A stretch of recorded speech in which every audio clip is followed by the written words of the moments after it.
Hey everybody, it's Donald here with Hidden Path Human Design, and today I'm just going to talk a little bit about the generator type and what it means to be a generator in human design. So what is a generator? A generator has a defined sacral. That's this red box on the body graph here at the bottom. And there's two types of generators. Pure generators have no motor connections to the throat center. So of these four motors, the sacral, the ego, the solar plexus, and the root, there's no physical connection to the throat over here above the G center, this square here. Manifesting generators, however, have one or more motors connected directly to the throat. Generators and manifesting generators are here to do what they love and love what they do. Their strategy is to wait to respond, and their signposts are satisfaction and frustration. They have an open and enveloping aura, and they have this existential question that they wander around with. Who am I? About 70% of the generators make up about both manifesting and pure generators make up 70% of the population. Okay, so generators and manifestors are an energy type, and I'm just going to describe what that means. This means that the energy that they have must be used and recharges itself as they sleep overnight, like as they sleep. Also, due to their aura, their energy is open and enveloping. It kind of hugs other people in the area. So everybody can kind of, they know what your state of being is. So if you're feeling, however you're feeling, or whatever mood you're in, or any of those things are being kind of transmitted energetically to the people around you. So it's just something important to be aware of if you are a generator. We're here to have energy to do what we love and love what we do, but also that energy is for others. We supply other types with sacral life force energy. And the generator can be a bit interested in themselves, or as some people say, self-absorbed, which is kind of funny.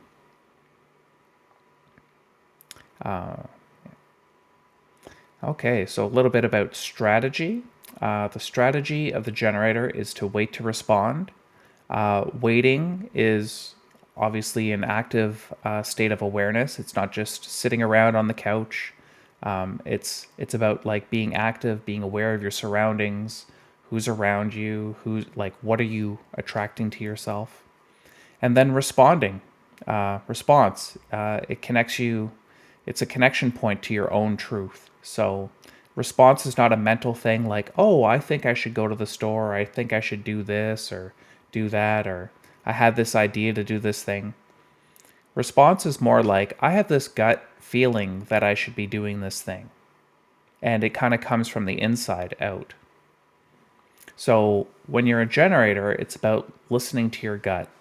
And the generator gut kind of makes sounds like uh-huh, or and each of these sounds means different things, means a different thing to generators. So would be like a yes, and would be a no, or a would be ask me in a different way.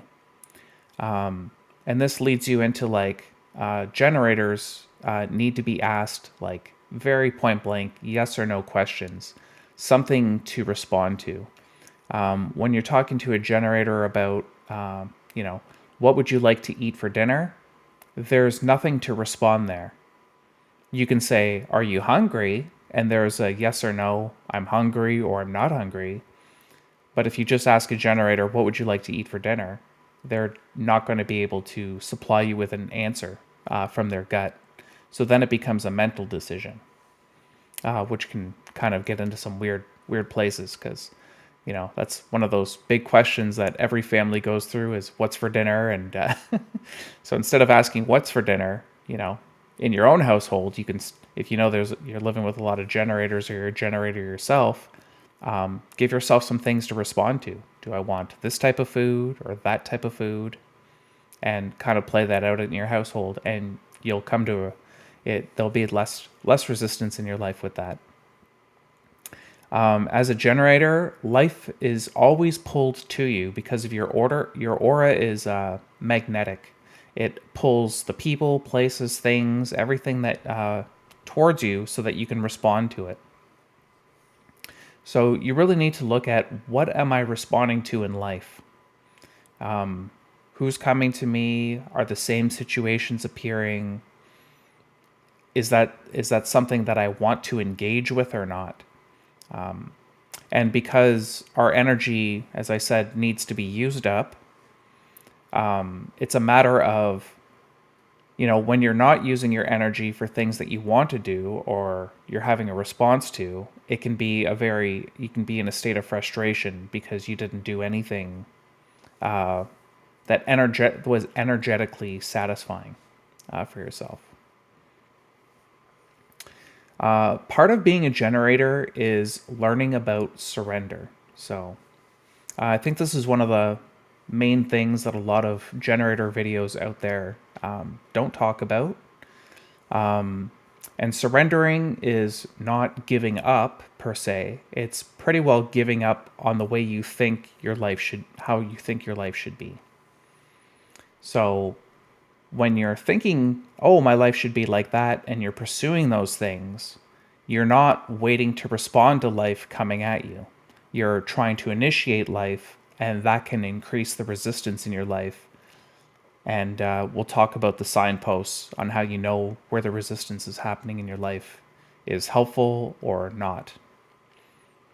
And then another thing to know is, once your energy is committed to something, whether that's something that you correctly committed to or didn't, it takes time to leave that commitment and go to a different commitment. Because you may feel like, oh, I need to get this done, even though I'm not enjoying it, but I'm already here doing it, so I might as well continue. Because this is like where the mind kind of takes over, and surrender is about letting the mind step to the side. And it's like, do I want to be in this situation? Or like, am I having a response to being here? Is this helpful? Do I feel good? So you can get stuck in the doing of life because of because your energy needs to be used. But being a generator is more about being and seeing where your energy could be used. So it's nice to look around and say, what am I attracting to me? So you see in this picture, there's a woman here and she's got all these things flying around her. She's very happy. And if she tries to reach out to any of these things, or tries to and not let them come to her, they're going to be almost pushed away from her. So you got to use that magnetic pull when you're a generator to allow things to come to you so that you can have a response to them. But if you're chasing them, then you're just stuck in this mental rabbit wheel of life, and you're going to notice that you're not going to be in a good mood a lot of the time. And as I mentioned earlier, you kind of take that mood everywhere you go, and it hugs everybody around you. So generators need to really think about, how is my energy today, and where am I bringing that energy? How am I showing up to places, people, or things that I'm doing? So 2 of the signposts for the generator that kind of tell you when you're on track or when you're off track are satisfaction and frustration. Satisfaction is that feel good when your energy is being used well, and it's kind of like this contented feeling, if I was to describe it. It just feels like, after you do a good workout, even though the workout might have been tough, you just feel good that you were out there and you did it. Satisfying work and relationships, that those are correct for you because there's a little resistance and they're easy to show up for. The frustration comes from the resistance that can build up when you're trying to make things happen, or you've committed your energy to something and it's not what you expected, or it doesn't match what you felt it was going to match, or you made that mental decision to get involved with it. So then you're using your energy for something that was not intended, and it's slowly like frustration is like this slow buildup. So when you're frustrated, just stop what you're doing and try to figure out, like, why am I frustrated doing this? Like, what were the events that led up, because, your energy kind of committed to those things, and what were the things that kind of drove me there, and then have that aha moment on why you're frustrated. And also, when you're in satisfaction or frustration, be mindful of where you're bringing that energy. So, going out with friends might not be a good idea if you're in a really bad mood, because you're bringing that to the party. So I just wanted to talk a little bit about also tips for raising generator children. So generator children need to be provided with things they can respond to. And like I said before, don't be vague or ambiguous with what they're responding to. Like, don't ask your child, "Oh, what would you like for dinner?" Because they're not going to know, or they're going to hit just a default. They want pizza or something because that's what they ate last time and it was tasty. It's better to give them options to choose from. So, do you want steak, or do you want a bowl of cereal? Do you want this? Do you want that? And see how they're responding to each of your suggestions. And also something we do with generator children is we condition them out of their making noises, like their own sacral noises, right? One story in my household was, sometimes as your parents don't like the way you chew your food, or you're like really excited about what you're eating, and you make those noises. So they condition you out of making noises, or it's not polite to make those noises. But this is really like the generator's gut or sacral response, allowing them to see what's correct for them and what's not correct for them. So allow the children to make their noises. It's best to ask generator children. Don't tell them what to do. So generators in general, like just speaking from my own perspective, we're focused on ourselves. And most generators don't like to be told how to use their energy. So this could create a fight, for example. But asking a child, like if you're in the store, to do something, or whatever it is a lot less, creates a lot less resistance. Like, do you want to go look at the toy section, or can we do the shopping first and go look at the toys later, right?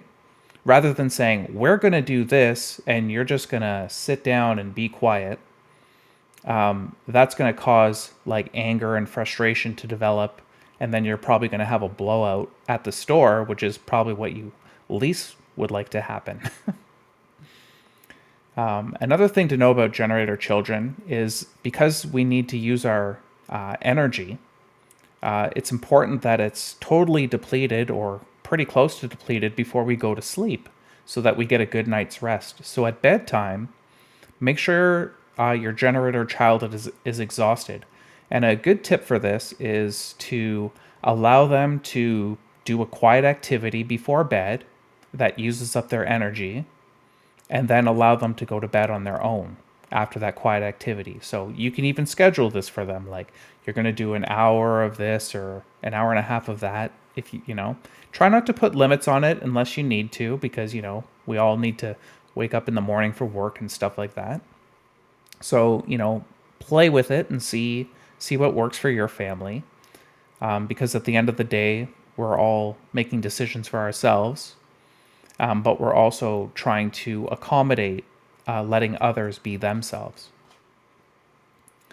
Also, try to help your children become aware of how they're using their energy. So, if you notice your child is playing a game, for example, and they're getting very frustrated at the outcome, just suggest to them maybe it's time to take a break and make them aware that they don't need to stay in the frustrated state, right?